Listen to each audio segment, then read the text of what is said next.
What's up? Keith Kelfis. Real quick talk about hiring employees when your business is really booming in order to get all of the work done.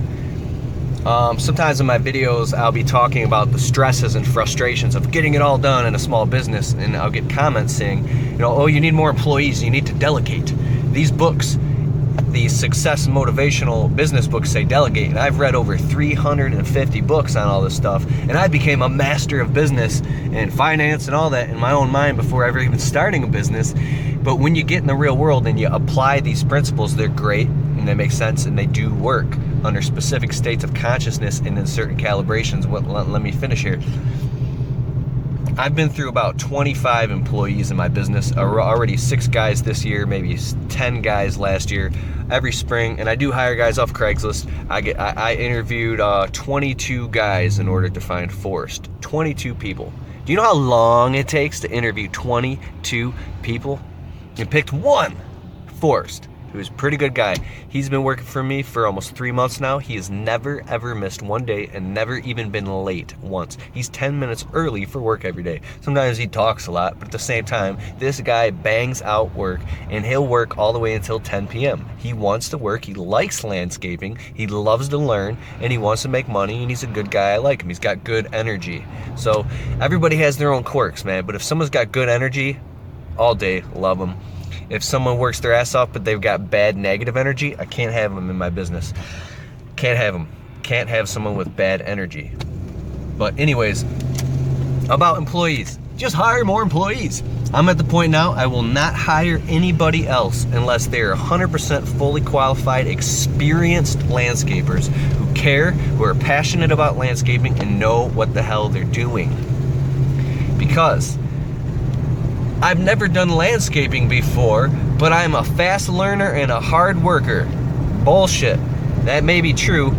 Listen, we're not just cutting grass over and over and over. Cutting grass takes a lot of long time and skill to master as well. Cutting grass takes at least until your second season, until you're good and you know what you're doing. Your whole first season, you get what I'm saying here, unless you're a natural.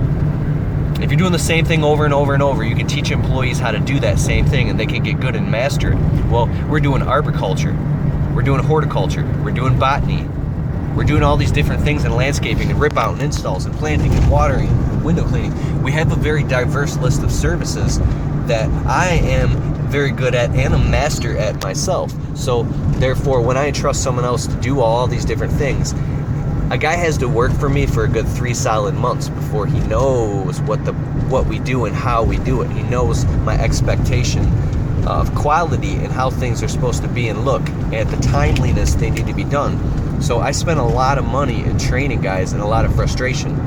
I have to be, now here's what I'm getting at, I have to be present on every single job we do until I find that key man, and I'm willing to pay a key man. I'll pay a key man $20 an hour right now.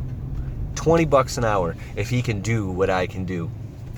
Every single time, bar none, I walk away from a job site, and it's not that it's their fault. I come back and stuff is not being done the way it's supposed to be done, or not enough got done, or it was done but not the right way. And it's very hard, being how busy I am, to communicate all this to the guys, and I could write it all down on a list for an hour and show them meticulously, but it's so much and there's so much detail that they miss things. It doesn't work. So unfortunately, I have to be present on all job sites until the business grows big enough to where I can eliminate all the services that I don't like doing, that are too complex, and we only do a couple things really well. Then I can hire guys and get them to master that. But for now, the business is it's a multi-diversity type of status. I mean, we do landscaping, tree service, and the other side of the business is window cleaning. To learn window cleaning alone takes several months. You think you're just cleaning the windows? No. There's over 20 different styles, maybe 50 different styles of screens that you have to learn how to take out all of them. If a guy's frustrated and trying to take a screen out and he doesn't understand a screen on a Pella window, and he puts his thumb through the screen, that costs $18 right there. Just, if a guy is using the water-fed pull system and he has it not angled right and it bangs and breaks a piece of glass, it costs me $1,000 right there, right? If a guy doesn't understand window cleaning, he's in a house with all white carpets and his squeegee's dripping dirty water, and he doesn't know he just dripped dirty, muddy water across 20 feet of carpet. Now I gotta pay a carpet cleaning company to come out and fix that shit, right? And I am the customer's pissed. If the guy doesn't wear his booties in the house, I had a guy work for me. Always put your booties on your feet when you walk into the house. You walk out of the house, the booties come off. You walk back in the house, the booties go on. The plastic shoe covers.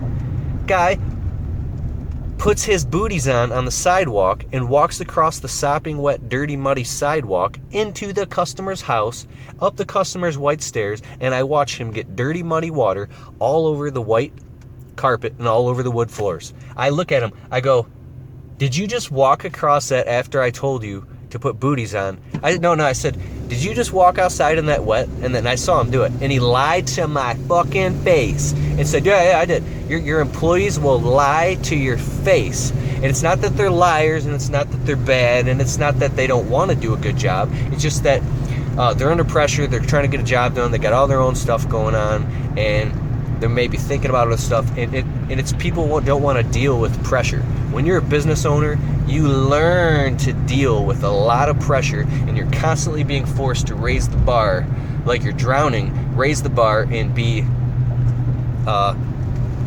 very accountable for every little thing that you do. You constantly be a man and stick your chest out and take responsibility, deal with it, take the heat, take more heat. It stacks up. You got to be a very responsible person and have a lot of balls to own a business. I struggle a lot with this myself.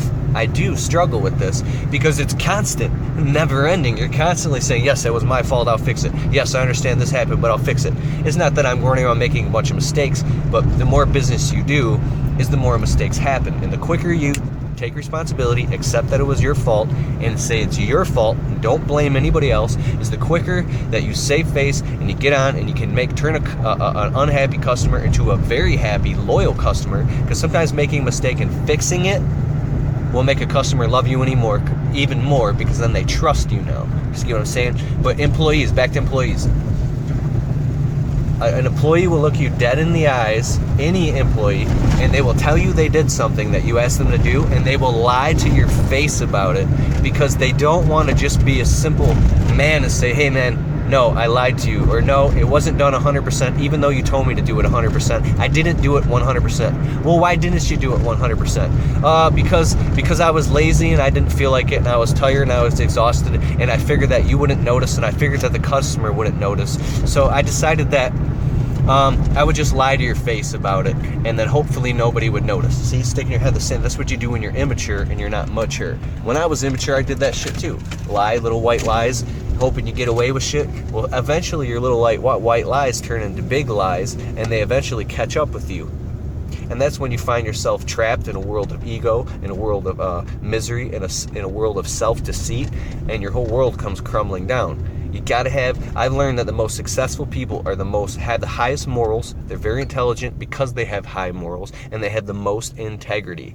You know, when I was a kid, I was lied to. We were broke, and we were taught that all rich people are crooks and drug dealers and all this bullshit that made me think that successful people were scam artists. Bullshit. Successful people are people that have their shit together inside and out, and they're very organized, and they take personal accountability, and they don't let nothing slide. I look up to people like that. Man, I've been ranting for a while now. I'm done. This is a long video. All right, peace.